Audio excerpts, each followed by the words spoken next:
அல்லவா இப்ப எப்படி கடவுள் மனைவி கல்யாணம் செய்து 20 நாள் ஒற்றுமையா போறீங்களோ அதுபோல வரும்போது ஒருவரு கை கோத்து கொண்டு சந்தோஷமா வந்து எங்க அப்பா அம்மா சொல்லி எடுத்து வச்சாங்க அல்லவா உலக்கையிலே சென்று நான் குளிக்கும் பொழுது உலத்தால் திருந்தனம் பாதியோட போகுது எங்க அம்மா என்ன சொல்ல போறாங்கன்னு தெரியல எப்படித்தான் இருந்தாலும் பெத்த மரம் பித்து பிள்ளை மனக்கரன்னு சொல்லுவாங்களா எங்க அம்மா இது எப்படி ஏத்துவாங்க அன்னையா தந்தை தேடி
அம்மா நீ தனியாக வந்ததென்னா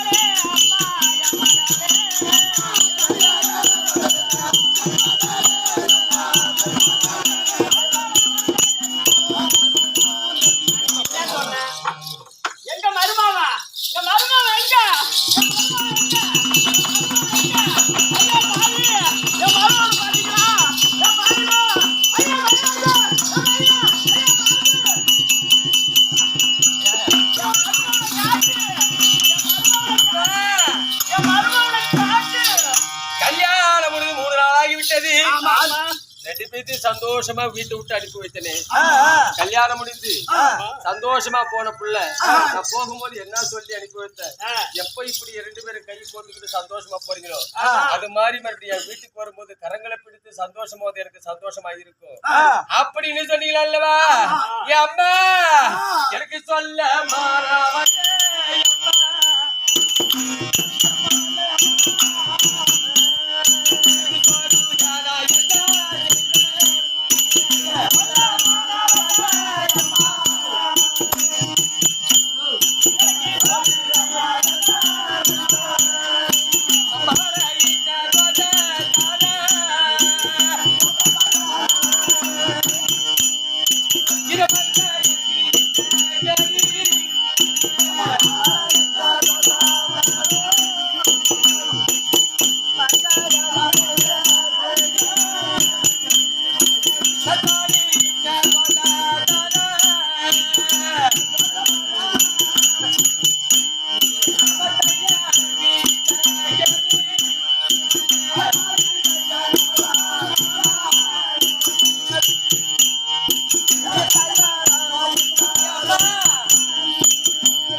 பூச்சூடி பட்டு புடவை உடுத்தி முகத்திலே மஞ்சளை பூசி குங்குமம் வைத்து கை நிறைய வளையல போட்டு பட்டு பாவாடை வைத்து தலை நிறைய பூ வைத்து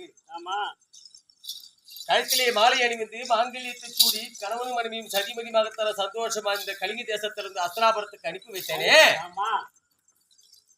இன்னைக்கு புருஷனை விட்டுட்டு தாய் வீட்டுக்கு தனியா வந்த உலகம் என்ன சொல்லும் எங்க புருஷனை கேட்கிறேன் அம்மா கன்னியஸ்திரமான பொண்ணு சென்று இருக்கிற சக்காலத்துலாம் என்ன பேசுவல்ல நீ தனியா வரலாமா அம்மா சென்ற உடனே அஸ்திராபுரத்தினுடைய குலவழக்க மாமத துரியோதனன் சொன்னாரு அம்மா அவர் சொன்ன வார்த்தை மதனி ஆ, எங்களுடைய அசனாபுரத்திலே ஆ, முதல் கல்யாணம் கலிங்க தேசத்துல நடந்து அசனாபுரத்துக்கு வந்து முதல் கல்யாணம். ஆ, இப்படி முதல் கல்யாணம் நடந்தாலும் ஆ, எங்களுடைய குல வழக்கம் என்னன்னா, ம், குடத்தையும் எடுத்துக்கிட்டு பொண்ணா பிறந்தோம் குளக்கரைக்கு போகணும், குளித்து சாணபான விதிகளை முடிக்கணும். ஆமா, அவ கல்யாணம் செய்யாததுக்கு முன்னாடி தவறு நடந்திருந்தா கூட ம், அந்த தண்ணியில போய் தலைமொழிகளால் யாரை தொட்டா தோசமா, நீரை தொட்டா விடுகிற உலக பழமொழி போல ம், நீ குளக்கரையில போய் குளித்து ஜலமொழி விட்டு ஒரு குடத்த நிறைய தண்ணி எடுத்துட்டு வந்து பச்சரிசி எடுத்து பாலிட்டு சாதம் செய்து உன் கையினால 10 பேத்துக்கு தன தர்மத்தை கொடுன்னு சொல்லி சொன்னாரு. ஆ, இந்த வார்த்தையை கேட்டு நான் குளக்கரைக்கு சென்றேன், ஆ, குளித்தேன், ஆ, அந்த குடத்திலே தண்ணி கொண்டு வைத்தேன். ஆ, அந்த குடத்தை நான் தூக்கி தூக்கி பார்த்தேன், என்னால் தூக்க முடியவில்லை. தூக்க முடியல. அந்த பரமாக தன் குளித்துக் கொண்டத பெண்களை அழைத்தேன். ஆமா, அக்கா என்று கூப்பிட்டேன் சந்தோஷமா. ஆ, யாரம்மா பார்ப்பதற்கு மனக்கோலத்தோடு வந்திருக்கிறாய் யாருன்னு கேட்டார்கள். ஆமா, அம்மா உன்னை போல நானும் ஒரு பெண்ணு, ம், நான் கல்கி தேசம் ம், சுபான் சக்கரவர்த்திக்கு வர்ணமாலைக்கு பிறந்த மகள், என் பேரு பொன்னுருவின்னு சொன்னேன். ம், அதுக்கு அவர் என்ன தெரிவித்தார் தெரியுமா? ம், மனக்கோலத்தோடு வந்திருக்கிறாய், ஆமா, யாரம்மா இங்க கல்யாணம் செய்திருக்கிறார், ம், இல்லை யார் வீட்டுக்காவது விருந்தாடியே வந்திருக்கான்னு கேட்டார்கள். ஆ, நான் ஒண்ணுமே சொல்ல கிடையாதம்மா. அங்கு தேசாதிபதி வள்ளல் துரியோதன கண்ணனா கர்ணனுடைய மனைவி பொன்னுருவின்னு சொன்ன என்னடித்த நல்லாடியும்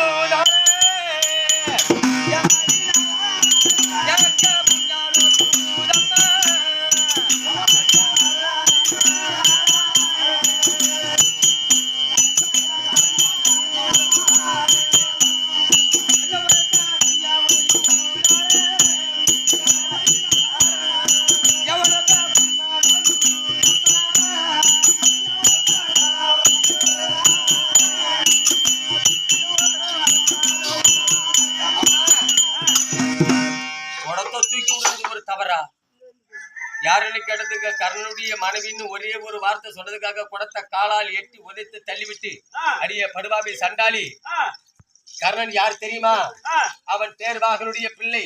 ஆ, குதிரையை மேய்க்கிறதும் குதிரைக்கு கொள்ளு வைக்கிறதும் குதிரைக்கு புல்லு வைக்கிறதும் ஐயோ, அவரும் ஜாதியிலே தாழ்த்தப்பட்ட கர்ணனை கல்யாணம் செய்தவள் இந்த பொன்னுருவி. ஆ, நாங்கள் அல்லாம ஐயர் குலத்திலே பிறந்த ஆ, அசலாத்தி பெண்கள் அல்லவா? இந்த குளத்தில் நாங்கள் வழக்கம் போல் திறந்தோறு வந்து குளிக்கக்கூடிய குளத்திலே வந்து நீ இறங்கி குளித்து விட்டாயே. நீ பிறந்தது கலிங்க தேசத்திலே ஆ, சுபான் சக்கரவர்த்தி மகளா இருந்தாலும் நீ பிறந்தது ராஜகுலம். ஆ, நீ கல்யாணம் செய்தது இழுகுலத்தான்னு சொல்லி என்ன அடித்து உதைத்து இந்த நாட்டை விட்டு போடி துரத்தி விட்டாங்கல்ல. நான் பிறந்தது ராஜகுலத்திலே பிறந்து ஈகுலத்தா கர்ணனையோ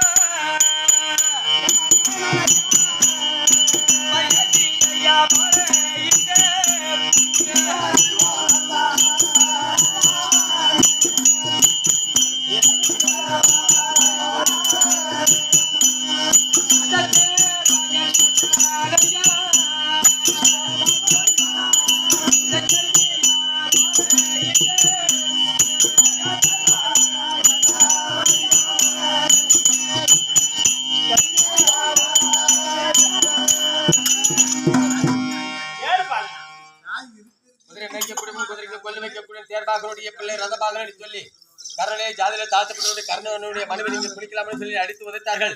அந்த அடி உதய வாங்கி கொண்டு கரமேட்டில் ஏறினேன், கத்தினேன், கதறினேன். ராஜகுலம் வந்தானா ராஜகுலத்திலே பிறந்து ஒரு இழுகுலத்தான் கர்ணன் கல்யாணம் செய்து விட்டுமே என்று கோடு கோடு அழுது கொண்டு இந்த தலையிலே என் முகத்தை மூடிக்கொண்டு நான் நடந்து வந்து கொண்டிருந்தேன். அந்த படுவாவை நான் மாலையிட்ட கர்ணன் ஓடிவிடாகத்தான் ஓடி வந்து கண்ணை என்று பெண்ணை என்று பொண்ணு வழிமறித்தார். ஏன் கோபமா இருக்கிறேன்னு கேட்டாரு. அந்த ஆள் முகத்தையே பார்க்க கிடையாது. நான் என்ன சொன்னேன், குளக்கரைக்கு வந்து தண்ணி மூண்டு குடத்தை தூக்கி கொண்டு சொல்றதுக்கு இழுகுலத்தான் மனைவி நீங்க அடித்து விட்டார்கள். நான் பிறந்தது ராஜகுலத்துல பிறந்து ஜாதியில தாழ்த்தப்பட்ட கர்ணனை கல்யாணம் செய்து உன்னோட நான் வாழ்க்கை செய்ய முடியாது. நீ தொட்டு மட்டும் தான் என் கழுத்தில் தாலி கட்டணும். உன் கரங்கள் என்னை மேலே பட்டது கிடையாது. உனக்கு எனக்கு ஒரு குளக்கரை அட்டு போச்சு.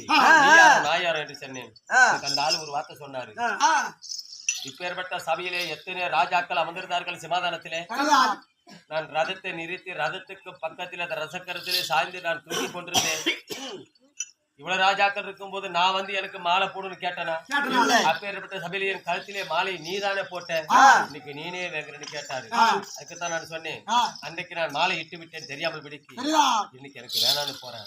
உனக்குள்ள எனக்குள்ள வரவே என்னோட போய்விட்டது என்ன நினையாமல் தேவை கிடையாது அப்படின்னு நான் வந்துட்டேன். எனக்கு புருஷன் வேணும், எனக்கு ஒண்ணு வேணும். அந்த உறவு அதோட போட்டோம், நம்ம வீட்டோட இருந்துக்கலாமா? ஈ கொலத்தானா குதிரைக்கு கொள்ளு வைக்கணும். ஐயோ பாவி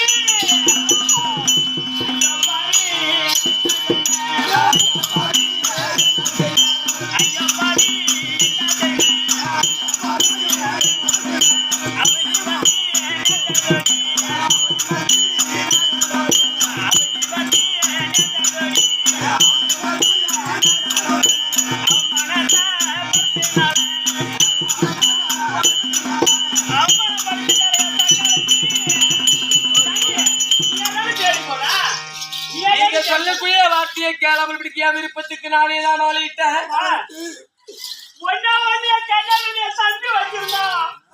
மாமனை கட்டிக்கிட்டு ஒரு வார்த்தை சொன்னேன். நாளைக்கு செத்தா வந்தா கோடி எடுத்துட்டு வருவான், மாமா வரிச்சு எடுத்துட்டு வருவான்னு என் சக்காலத்தி கேட்டேன். அன்னைக்கு முடியாதுன்னு போய் என் சக்காலத்திய மாலை போட்டுட்டு போய் எங்க காவல் எங்க நாட்டிய ஒண்ணு மணி கேட்டாரா தம்பி எனக்கு ஆடு கிருத்திகையா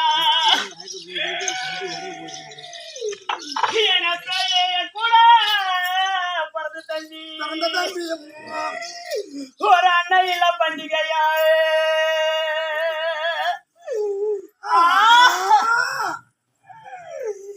எனக்கு அண்ணன் இருந்திருந்தா எனக்கு அண்ணாவில தண்ணி வரும் ஒரு அண்ணன் கோடி முன்ன வர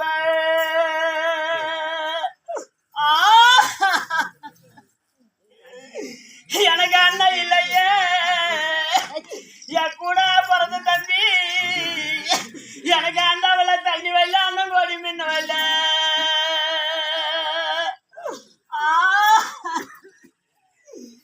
எனக்கு தைய கிருத்திகையா என் கூட பிறந்த தம்பி ஒரு தம்பி இல்ல பண்டிகையா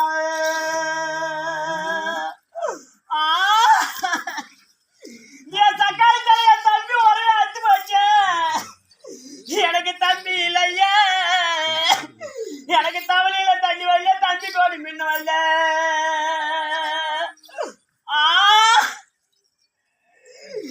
எனக்கு மாற்றி கிருத்திகையா என் கூட பிறந்த தம்பி ஒரு மாமா இல்ல பண்டிகையா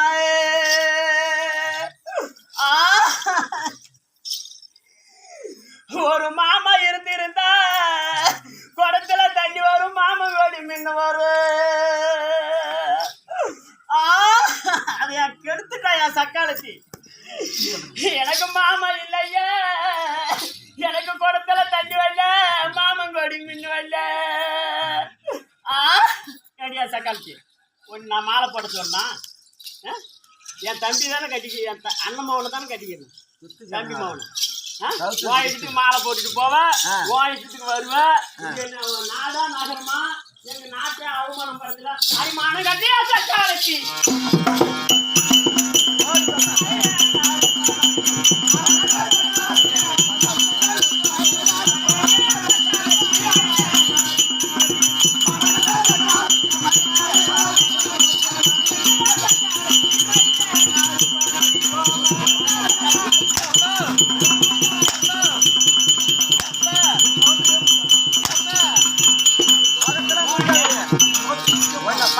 கத்துடுவாங்க இந்த ஊர்ல. நான் பெற்று 10 மாசம் 3 நாள் பெற்று வளர்த்திருந்தா என் பேச்சு கேப்பே இல்லையா? கேட்டிருக்கோம் கேப்பதானே? ஒரு தாய் தந்த மாப்பிள்ளை பாக்குறாங்க, அவங்க சொல்றதுக்கு கட்டிக்கணும்னு சொல்லி